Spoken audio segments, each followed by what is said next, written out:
All right, welcome to our reverse mortgage series. I'm here today with Deanna Lip. Deanna is with Home Equity Bank. They provide the chip reverse mortgage. Thanks for joining us today, Deanna. My pleasure. Thank you so much for having me, Adam. This is amazing. Yes, so let's start. Tell me a little bit about chip reverse mortgage and about Home Equity Bank. Okay, perfect. Well, first of all, Home Equity Bank has been the leading provider of reverse mortgages for over 36 years. We are a Schedule One bank, so no different than, let's say, a Royal Bank, Scotia Bank, TD Bank, and all the other Right, top right. institutions. So, yeah, we basically are the leading reverse mortgage specialists, and Perfect, we lend nationally also. perfect. So reverse mortgages, they're Mhm. becoming more and more popular. Thousands of Canadians are turning to these reverse mortgages who have equity in their bank. And let's face it, the equity has kind of shot up for a lot of those Canadians that have been in their property for a long time. But there's some questions. So let's start with a big one. If I take out a reverse mortgage, will the bank own my home?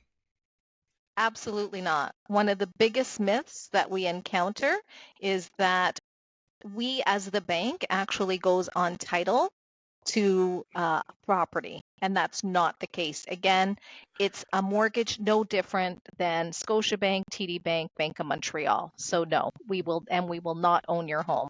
You remain sole owners of property. You mean sole owners of the property. Yep. So I guess the big one then, if I have this chip reverse mortgage, can the bank force me to sell my home, or can they foreclose at any time? No, but like any other Schedule One banks, there are expectations that we have, and that is that you maintain your property, you maintain your property taxes, ensure they're up to date. You have valid home insurance at all times, and if it's a condominium, you have to have the obligation of making sure your condominium fees are paid to date also. Right. So no different than any other mortgage. I've got a No mortgage. different than I any make other my mortgage. payments, but with the reverse mortgage, I'm not making payments most of the time, right? I've got different things set up. We have different ways where you don't actually have to make the payments, and sometimes the reverse mortgage is paying you every month. Absolutely. So the beauty of the product is there's no obligation of monthly payments, but the flexibility is there that if you choose to make payments, such as interest payments in full or in part, we also allow a 10% lump sum based on principal and interest annually. So again, you have the opportunity whether you want to make payments or not. Quite frankly, well over 80% of clients choose not to make payments. Right. So they're just getting that lump sum. Now, so if I'm not making payments and I'm getting paid from the mortgage, will I ever owe more than what my house is worth? Technically, no. And the reason I say that is because on average, reverse mortgage stays with us for about 7 years. Okay. Okay. The other thing is that we are very conservative on what we lend. So Right. we want to make sure that there isn't significant equity drag. We understand that yes, interest is accruing, but the other thing we need to look at is that appreciation is also there. So that has to be looked into also as far as what you may owe and the remaining equity you may have.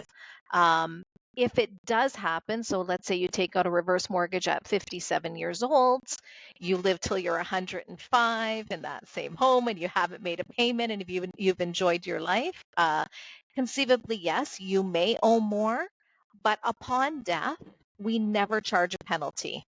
So as long Right. as the property is sold at fair market value, we would never ever go after your estate for the difference. So there's no negative equity. I don't have to worry about that. No negative equity guarantee as long as the property is sold at fair market value. Perfect. Perfect. Now, are rates too high, right? So one of the things we always kind of hear is, the rates on reverse mortgages, they just must be a lot higher. It seems too good to be true. I'm getting all this money back without paying taxes on it. It's equity that's coming out of the house, but the rates must be really high. No, and I mean, look at the roller coaster rate environment we've been in recently. Yes. So, absolutely not. So, I mean, anywhere from 6.89, 6.99, all the way up to could be 9.99, 10%, depending on the product. Right. Right. So, But is it too high? I would say absolutely not. And again, Very comparable to a line of credit. If you're looking you at got borrowing it. money off of a line of credit, credit cards, some of them, unfortunately, sometimes we see seniors that you have to take that money out. That's much higher risk and much higher amounts that you have to pay back, and you actually have to make the payments on that, and that interest compounds a Absolutely. lot faster.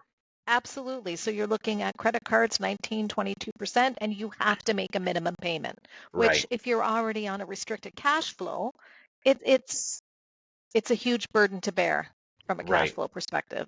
right.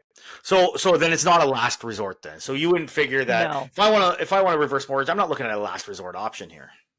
Absolutely not. It's really, really changed over time. So yes, we still do mortgages where we are paying out existing registered debt and unsecured debt, absolutely, to free up cash flow. But really, we've moved away from the needs based to a wants based. Right. So, you know what? I don't want to cash in my investments and take the tax hit. I don't want to leverage my line of credit. So, this is a really good option um, with a reverse mortgage.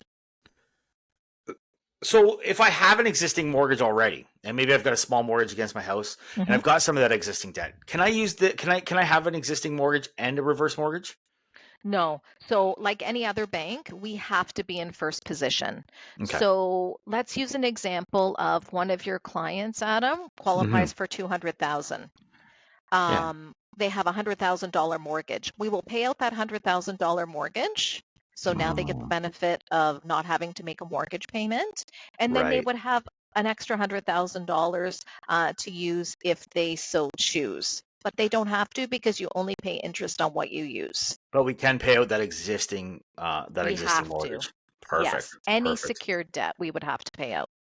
Now, okay, so if we have two spouses and they're both on the property, Hmm. and let's say unfortunately one passes away, is the other one stuck with that debt? Do they have to pay it back right away? Are they going to be No. kicked out of their house? No. So, whoever is entitled to the property, and that's a great question because there's not just a myth about that, but there's an anxiety that if Right. something happens to my spouse, what happens next? Nothing changes. So you have a husband and wife both entitled to the property. Um, one passes away, or one has to go into a retirement home or a Right. long-term care facility. Nothing changes until the last of the borrowers or titled owner no longer lives in the property as their principal residence. Fantastic. Well, thanks Yeah. so much, Deanna. There's some great info there. If you're looking for more info on reverse mortgages, check out our reverse mortgage series on our YouTube channel. Go to adamwalkermortgages.com. We've got some great stuff on reverse mortgages, a lot of more great interviews with Deanna. Thanks so much for joining today. My pleasure. Thanks for having me.